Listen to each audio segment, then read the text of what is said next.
Powell, reporter for City and State. Joining me today on Last Look is public advocate candidate Reshma Saujani. Thanks for joining us today, Reshma. Thanks for having me, Nick. So, can you tell us a little bit about your background and your vision for the public advocate's office? Sure. So, my parents came here as refugees from Uganda in 1973. Two generations of my family were from Africa. My father showed up to this country broke, homeless, having to change his name from Mukun to Mike. And he worked hard day and night to make sure that I had every opportunity to really access the American dream. And I love my father. And it was watching his tired face every night that really got me passionate about politics and public service, because I didn't want any other family to have to sacrifice the way that my family did. So I went to graduate school and law school, graduated with a whole lot of student loan debt. My dream was to work at the NAACP, but my father had gotten sick. And so I had to work in financial services as a lawyer, but I had still been very passionate about public service. So I worked on asylum cases and deportation cases. I put together something called South Asians for Carry to help organize the South Asian community. I worked on Hillary Clinton's campaign and then President Obama's campaign. And one day walked into my boss's office and quit and decided to run for Congress in 2010 in my upstart race. Best 10 months of my life, but got my butt kicked. But it put me on the path of public service as my day job and not just my night job. I got a chance to be Bill de Blasio's deputy public advocate and to honor a lot of the commitments that I had made from the people that I had met in 2010. So as Bill's deputy public advocate, I started the Dream Fellowship, which sent undocumented students to college when the Peter Vallone Scholarship was cut. I did an initiative to help our immigrant and minority entrepreneurs, many of whom were not getting access to capital or getting the resources they need to build their businesses. And I launched Girls Who Code, which is a nonprofit that's teaching teenage girls, mostly from underserved communities, how to computer program. Now, a big platform of your campaign for public advocate has been increasing transparency in government. Specifically, I'm interested in one of your proposals to kind of tweak the power of the city council speaker in terms of allocating discretionary funds. Could you tell us a little bit about that? When I was the deputy, I had a lot of, especially immigrant communities, come to me and who had social service organizations, like an organization that's helping women facing domestic violence. And they weren't able to really access capital because to get discretionary funds, you have to spend the money and then collect your receipts and then you get reimbursed. And for a lot of immigrant communities, that's virtually impossible for them to do. So I really believe that we need to be more transparent in the way that we're giving out funds, and we have to really have people's voices be a part of the process so that they are actually participating in determining how the money in their community is going to be spent. You've been very vocal about engaging women in government and politics. You've launched a campaign, I believe, last week, encouraging women to vote against the candidacies of Anthony Weiner, Eliot Spitzer, Vito, Lopez, and Micah, Kellner, all politicians who have notable personal flaws. Can you tell us a little bit about your campaign?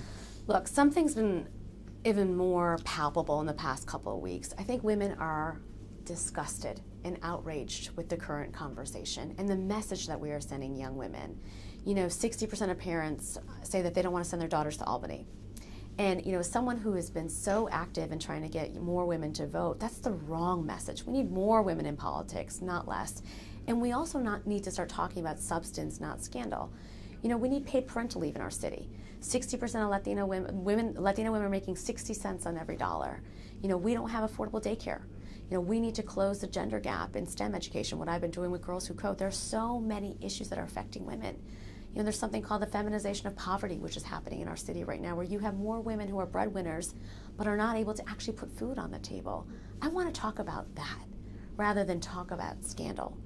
And so we have to change the conversation. Women make up the majority of voters in the primary election. We are going to decide who the next public advocate and who the next mayor is. So it's up to us to change the conversation and not to reward men for harassing women, which is what's happening in the case of Micah, Kellner, and Vito, Lopez. These are men who have been charged with sexual harassment.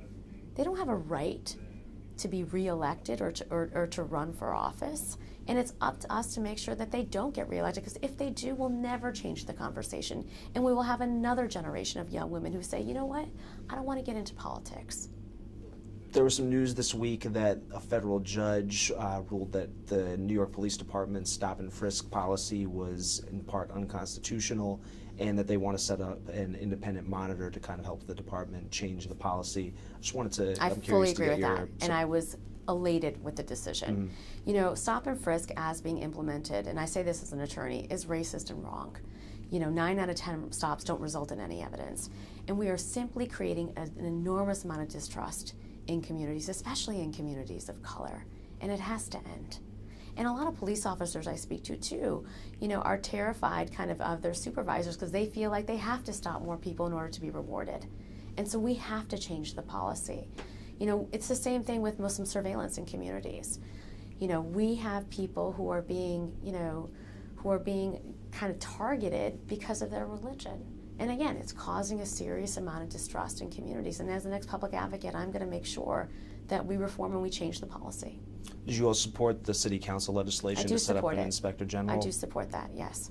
And another issue that's come up in the election of late has been the poor condition of Naija facilities. Yes. Can you talk about your plan to help improve the condition of Naija residents? Sure. You know, there's 450,000 repairs that haven't been made. And, you know, I was, you know, with Reverend Sharpton and the mayoral candidates when they had a sleepover in Lincoln houses. You know, almost a month ago, our campaign released a prototype for an app to do a wall of shame for maintenance requests that haven't been made. And we've been kind of walking around NYCHA housing to basically document, you know, the maintenance repairs that haven't been made and then the results on communities. It's a big deal. You know, these are people's homes. This is where they live, where their children live. And they should not have to be constantly asking for these repairs to be done.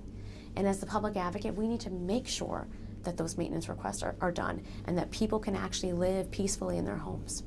The public advocate's office is a notoriously underfunded operation. Yes. How would you make do with the limited resources you have and make that office as effective as it can be? So as you know, Nick, I'm the only one who's had experience in this office. I've been the deputy public advocate, and so I faced the challenges of having an underfunded office and not very much staff to represent 8 million people who really need help. Because I do believe that the core mission of the public advocate has to fight for the underserved, for women, immigrants, children, our seniors, our vets. And how do you do that with, you know, less than $2 million and a staff of almost a little bit over 20? One of the things that I did was I built the Fund for Public Advocacy. So every public advocate has had the Fund for Public Advocacy, which is a 501c3 that allows you to raise additional money to do proactive programming. That's how I built the Dream Fellowship and sent undocumented students to college.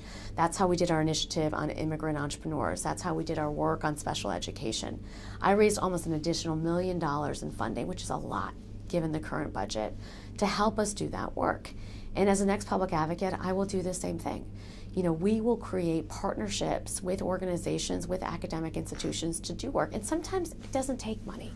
You know, one of the things that I feel very strongly about is as I am teaching 16 and 17-year-old girls how to computer program, and you can make $80,000 a year as a website programmer, and we have 300,000 jobs that are open in this city. If I can teach these young girls to build websites and mobile apps, then let's teach their parents. And so I've been talking to Monroe College, Flatiron School, JUCA, you know, who's doing all the work in Queens on tech, to say, how do we put an adult programming class together? You know, that's 12 weeks long, that when you graduate, you can actually go get one of those jobs. To me, that doesn't take money to do that. It means bringing people together. It means being innovative, you know, using, you know, your almost intellectual capital, right, and seeing the opportunities that are out there to really lead on an issue that can really help move families out of poverty and into the middle class. Reshma Saujani, thank you for joining us today. Thank you so much. For more editions of Last Look, please visit our website at www.cityandstateny.com.